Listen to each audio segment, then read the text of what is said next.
శ్రీ మహాగణాధిపతయ నమః. ఈరోజు మనం 19 మార్చి 2026వ సంవత్సరంలో ప్రారంభమవుతున్నటువంటి శ్రీ పరాభవనామ సంవత్సర ఉగాది నుంచి ప్రారంభమయ్యేటువంటి ఈ సంవత్సర కాలంలో ఉండేటువంటి ద్వాదశ రాశుల వాళ్ళకి ఉండేటువంటి ఫలితాలు, అలాగే ఏ రంగాల వాళ్ళకి బాగుంటుంది, ఏ రంగాల వాళ్ళు కొద్దిగా ఇబ్బంది పడతారు, ఏ రకమైన పరిహారాలు చేసుకోవాలి, అలాగే ఏ జాగ్రత్తలు తీసుకోవాలి, ఇటువంటి అనేక అంశాలతో కూడినటువంటి రాజాది నవనాయకుల యొక్క నిర్ణయంతో కూడినటువంటి, అలాగే ఆదాయ వ్యయాలు, రాజపూజ్య అవమానాలు, వీటన్నిటితో కూడినటువంటి పంచాంగ శ్రవణాన్ని మనం ఉగాది సందర్భంగా ఎందుకు చెయ్యాలి అనేటువంటి అంశం గురించి మన పెద్దవాళ్ళు, మన మహర్షులు చెప్పినటువంటి అంశాల గురించి క్లుప్తంగా మీకు నేను చెప్పడానికి ప్రయత్నం చేస్తాను. మొట్టమొదట మన మహర్షులు జ్యోతిషాస్త్ర రీత్యా చెప్పినటువంటి అంశం ఏంటంటే సర్వం కాలాధీనం, కాలం దైవాధీనం. అటువంటి ఈ కాలపురుషుడి స్వరూపాలైనటువంటి నవగ్రహాలు, నక్షత్ర దేవతలు, నక్షత్రానికి ఉండేటువంటి అధిదేవతలు, వీళ్ళందరినీ స్మరించుకోవడం వల్ల, తద్వారా మనకి ఈ సంవత్సరం జరిగేటువంటి మంచి చెడుల గురించి తెలుసుకోవడం వల్ల, ఈ చెడు ఏదైతే ఉంటుందో వీళ్ళందరినీ స్మరించడం వల్ల, ఆ చెడుని వినడం వల్ల కూడా దాని యొక్క ప్రభావం, ఇంటెన్సిటీ, తీవ్రత బాగా తగ్గిపోతుందనేటువంటి అంశాన్ని మన పెద్దవాళ్ళు మనకి తెలియజేయడం జరిగింది. కనుక ఈ రాశి ఫలాలు కానీ, ఈ రాశి ఫలాలతో కూడినటువంటి ఈ పంచాంగ శ్రవణాన్ని కానీ ఉగాది సందర్భంగా మనం అందరం చేసుకోవాలి. దీనితో పాటుగా ఒక 2 ఉదాహరణలు మీకు నేను చెప్పడానికి ప్రయత్నం చేస్తాను. మహాభారత యుద్ధ సమయంలో కర్ణుడు ప్రయోగించినటువంటి నాగాస్త్రం ఏదైతే ఉంటుందో అది అర్జునుడి తలకి గురిపెట్టి వదులుతాడు. వదిలినప్పుడు కాలస్వరూపుడైనటువంటి శ్రీకృష్ణుడు, ఆయన మొత్తం కాలం అంతా ఆయన అధీనంలో ఉంటుంది కనుక తన బొటన వేలుతో రథాన్ని కిందకి తొక్కుతాడు. తొక్కినప్పుడు ఆ నాగాస్త్రం ఏదైతే ఉంటుందో అర్జునుడి తలని కాకుండా కిరీటాన్ని తీసుకుని కొట్టేసి వెళ్ళిపోతుంది. ఒకవేళ ఆ కాలస్వరూపుడైనటువంటి శ్రీకృష్ణుడికి అది తెలియకపోతే అర్జునుడు ఆ రోజుతోనే మరణించి ఉండేవాడు, మహాభారతంలో ఏమీ ఉండేది కాదు. కనుక అటువంటి పరిస్థితులు వచ్చినప్పుడు కొంచెం తల వంచాలి. ఆ వంచటం ఎలా వంచాలి, ఏ సందర్భంలో వంచాలి, ఎక్కడ నెగ్గాలి, ఎక్కడ తగ్గాలి, ఇటువంటి అనేక అంశాలని మన మహర్షులు మనకి పూర్తిగా తెలియచేశారు. దాన్నే పెద్దవాళ్ళు ఒక ముక్కలో చెప్పాలంటే ఏమంటారంటే తలతో పోయేది తలపాగాతో పోయింది అని వాడుక భాషలో చెప్పడం జరుగుతుంది. కనుక ఇది ఒక ఉదాహరణ. రెండో ఉదాహరణ ఏంటంటే ఒక వ్యక్తి సముద్రం దగ్గర ఉన్నాడు అనుకోండి, తనకంటే ఎంతో ఎత్తైన కొన్ని మీటర్ల ఎత్తులో ఉన్నటువంటి అలలు తన మీదకు వచ్చినప్పుడు కొంచెం వంగడం కానీ, కొంచెం కూర్చోవడం కానీ, లేదా అక్కడి నుంచి పారిపోవడం కానీ చేసేటట్లయితే బ్రతికిపోతాడు. అలా కాకపోతే తనకంటే గొప్పవాడు ఎవడూ లేడని విర్రవేగి ముందుకెళ్ళేటట్టయితే కాలగర్భంలో కలిసిపోతాడు. కనుక ఎక్కడైనా సరే తలంచాల్సి వచ్చినప్పుడు, తగ్గాల్సి వచ్చినప్పుడు ఎక్కడ తగ్గాలని తెలుసుకోవాలంటే పంచాంగంలో చెప్పినటువంటి గ్రహగతుల రీత్యా తెలుసుకోవడం చాలా అవసరం. ఈ 2 కారణాల రీత్యా మనం ఈ ద్వాదశ రాశుల ఫలితాలని తెలుసుకుంటాం. అలాగే ఈ చెడుని మంచిని స్మరించుకోవడం వల్ల వాటి నుంచి మనం చక్కగా ఉన్నత స్థితికి వెళ్ళగలుగుతాం.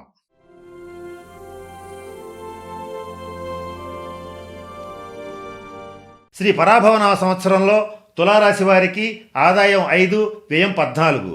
ఇక్కడ వీరికి ఆదాయం కంటే ఖర్చు దాదాపుగా 9 పాళ్ళు ఎక్కువగా ఉంది. ఈ ఎక్కువగా ఉన్నటువంటి ఖర్చుని తగ్గించుకోవడానికి మీ జీవిత భాగస్వామి రీత్యా కానీ, మీ కుటుంబ సభ్యులకు కానీ వచ్చిన ఆదాయాన్ని వచ్చినట్లుగా ఇవ్వండి. అయితే వాళ్ళకి కొంచెం ఆదాయం ఉండేటువంటి రాసుల వాళ్ళని వెతుక్కుని వాళ్ళకి ఇచ్చేటట్లయితే వాళ్ళు తగినట్లుగా, వాళ్ళ ప్రతిభకి తగినట్లుగా పెట్టుబడులు పెడతారు. లేకపోతే మీరు కూడా మీ చేతిలో డబ్బు ఉంచుకోకుండా మీరేం చేయాలంటే వచ్చిన డబ్బును వచ్చినట్లుగా మీ ప్రతిభకు తగినటువంటి, మీ యొక్క ఆలోచనకు తగినటువంటి, మీ సామర్థ్యానికి తగినటువంటి రంగాల్లో పెట్టుబడులు పెట్టి జాగ్రత్త పడగలిగితే ఈ సంవత్సరాంతానికి ఖర్చుల నుంచి బయటపడి ఆదాయాన్ని మిగుల్చుకోగలుగుతారు.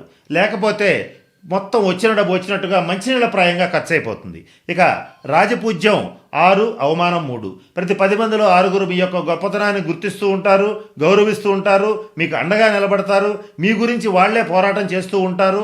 అట్లా మిమ్మల్ని గౌరవించడం అనేటువంటిది జరుగుతుంది.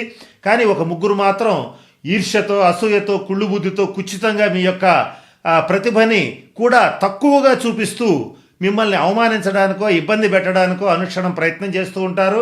వీళ్ళ విషయంలో కొంచెం జాగ్రత్తగా ఉండటం అనేటువంటిది ముఖ్యంగా తులారాశి వాళ్ళకి చెప్పదగినటువంటి సూచన. ఇకపోతే ఈ సంవత్సరం తులారాశి వారికి ముఖ్యంగా ప్రధాన గ్రహాలైన గురు, శని, రాహుకేతువులకు సంబంధించినటువంటి గ్రహగతులు ఏవైతే ఉన్నాయో చాలా అనుకూలంగా ఉన్నాయి. అనేక అంశాల్లో మీరు ఊహించనటువంటి విజయాలు నమోదు చేసుకునేటువంటి పరిస్థితులు కూడా గోచరిస్తున్నాయి. అయితే ఏ రంగాల వాళ్ళకి ఎంత అద్భుతంగా ఉంటుంది, ఎవరు ఏ పని చేయాలనేటువంటి విషయాన్ని కొంచెం గమనించినట్లయితే ముఖ్యంగా ఈ తులారాశిలో ఉన్నటువంటి రాజకీయ నాయకులకి చాలా దివ్యంగా ఉంది. మీరు కోరుకున్న స్థాయి కంటే పెద్ద పదవులే మిమ్మల్ని వెతుక్కుంటూ వస్తాయి. మీరు ఉన్న పదవిలో మీకు మంచి పేరు ప్రతిష్టలు కూడా వస్తాయి. ఇక సినిమా రంగం, కళాకారులు, మీడియా రంగంలో ఉండేటువంటి వాళ్ళు, కవులు, రచయితలు, వీళ్ళందరికీ కూడా మంచి అవకాశాలు వెతుక్కుంటూ రావటం, పేరు ప్రతిష్టలు ఇబ్బడిముబ్బడిగా పెరగటం, మంచి రికార్డు బ్రేక్ చేయడం అనేటువంటిది ఈ సంవత్సరం జరుగుతుంది. అంత అనుకూలమైనటువంటి గ్రహస్థితులు గోచరిస్తున్నాయి. ఇక ఈ తులారాశి వాళ్ళ విషయానికి వచ్చేటట్లయితే ఒక్కొక్కసారి మాత్రం 2-3 చిన్న చిన్న విషయాలు మాత్రం తప్పులు చేస్తుంటారు. అవి కొద్దిగా జాగ్రత్త పడితే ఈ సంవత్సరం అంతా కూడా చాలా అద్భుతంగా ఉంటుంది. ఒక్కొక్కసారి అతి జాగ్రత్తకి పోతూ ఉంటారు. అంటే ప్రతి చిన్నదాన్ని కూడా చాలా ఓవర్ కేరింగ్గా ఆలోచించటం, ఒక చిన్న విషయాన్ని కూడా చాలా అతిగా ఆలోచించటం, అతిగా జాగ్రత్తలు తీసుకోవటం, అతిగా స్పందించటం, వీటి వల్ల ఏమవుతుందంటే మీరు చేసేటువంటి పనిలో మీ యొక్క పర్ఫార్మెన్స్ బాగా తగ్గిపోతుంది. అంటే మీ యొక్క సామర్థ్యం బాగా తగ్గిపోతుంది. తద్వారా మీకు అనుకున్న స్థాయి రిజల్ట్స్ వచ్చే అవకాశం తగ్గుతుంది. మీరంతా ఆలోచించాల్సిన అవసరం లేదు, గ్రహగతులు బాగున్నాయి. ఇది చెప్పదలుచుకున్నటువంటి అంశం. ఒక్కొక్కసారి ఏంటంటే శుచిశుభ్రతలకు ప్రాధాన్యత ఇస్తుంటారు. ఉదాహరణగా చెప్పాలంటే అంటే ఓసిడి ప్రాబ్లం అంటుంటారు. అంటే అతిగా శుభ్రం చేసుకోవడం. ఇది ముఖ్యంగా 35-40 సంవత్సరాలు దాటిన తులారాశి స్త్రీల విషయంలో ఎక్కువగా జరుగుతుంటుంది. ఏంటంటే కడిగిందే కడగటం, తుడిచిందే తుడవటం, ఇటువంటివన్నీ చేసి కొంత మానసికంగా ఫెడప్ అయిపోతుంటారు. ఇటువంటి వాటి నుంచి ప్రయత్నపూర్వకంగా బయటపడటానికి ప్రయత్నం చేయండి. ఇక తులారాశిలో ఉన్నటువంటి స్త్రీలైనా పురుషులైనా ఎవరైనా సరే, ఏ రకమైన వృత్తి, ఉద్యోగ, వ్యాపార వ్యవహారాలు చేసేటువంటి వాళ్ళైనా సరే, మీ చుట్టుపక్కల ఉన్నటువంటి అన్ని పరిస్థితుల్ని మర్చిపోయి చాలా కష్టపడతారు. తద్వారా మంచి విజయాలు నమోదు చేసుకోగలుగుతారు. మీరు పడేటువంటి పరిస్థితి, మీరు కష్టపడేటువంటి పరిస్థితి ఏంటంటే తింటూ అదే ఆలోచిస్తారు, నిద్రపోతూ అదే ఆలోచిస్తారు, ఆఫీసులో అదే ఆలోచిస్తారు, ఇంట్లో అదే ఆలోచిస్తారు. ఎక్కడ పడితే అక్కడ అలాగే ఆలోచించి అంత కష్టపడి ప్రయత్నం చేసి ప్రతి పనిలోనూ మంచి విజయాలు నమోదు చేసుకుంటారు. తద్వారా మీకు ఆత్మవిశ్వాసం పెరుగుతుంది. ఈ సంవత్సరం తులారాశిలో ఉన్న స్త్రీలైనా పురుషులైనా ఎవరైనా సరే, ఏ రంగంలో ఉన్నటువంటి వాళ్ళైనా సరే 30-35 సంవత్సరాలు దాటిన వాళ్ళకి మంచి ఆత్మవిశ్వాసం డెవలప్ అవుతుంది. చేసేటువంటి ప్రతి పని సక్సెస్ అవుతుంది. ఇక 27 సంవత్సరాల లోపు ఉన్నటువంటి తులారాశి స్త్రీలైనా పురుషులైనా మాత్రం కొంచెం, అంటే యువకుల విషయానికి వచ్చేటట్లయితే కాస్త తప్పుడడుగులు పడుతూ ఉంటాయి, కొద్దిగా కింద పడుతుంటారు, మళ్ళీ పైకి లేస్తూ ఉంటారు. ఇటువంటి పరిస్థితి ఉంటుంది. ఇక్కడ ఏజ్ రీత్యా కూడా ఎందుకు మార్పులు వస్తాయంటే మీకు గోచార రీత్యాయే కాకుండా మీ యొక్క గ్రహ గతుల రీత్యా, అంటే దశాంతర దశల రీత్యా కానీ, మీ యొక్క నక్షత్రాల రీత్యా కానీ ఇటువంటి మార్పులు సంభవిస్తాయి కనుక ఇవి ప్రత్యేకంగా మీకు చెప్పడం అనేటువంటిది జరుగుతుంది. ఇక నడి వయసు వచ్చే వాళ్ళకి, అంటే 40+, 45+, 50+ ఉన్నటువంటి స్త్రీలు పురుషులు ఎవరైనా సరే కొంచెం వీళ్ళకి మీకు కొంచెం తీవ్రమైనటువంటి అనారోగ్యాలు కలిగేటువంటి పరిస్థితులు ఉంటాయి. మీ జీవిత భాగస్వామికి, మీలో మీ వైఫ్ అండ్ హస్బెండ్లో ఎవరో ఒకళ్ళకి మాత్రం కొంచెం అనారోగ్య సూచనలు ఏర్పడతాయి.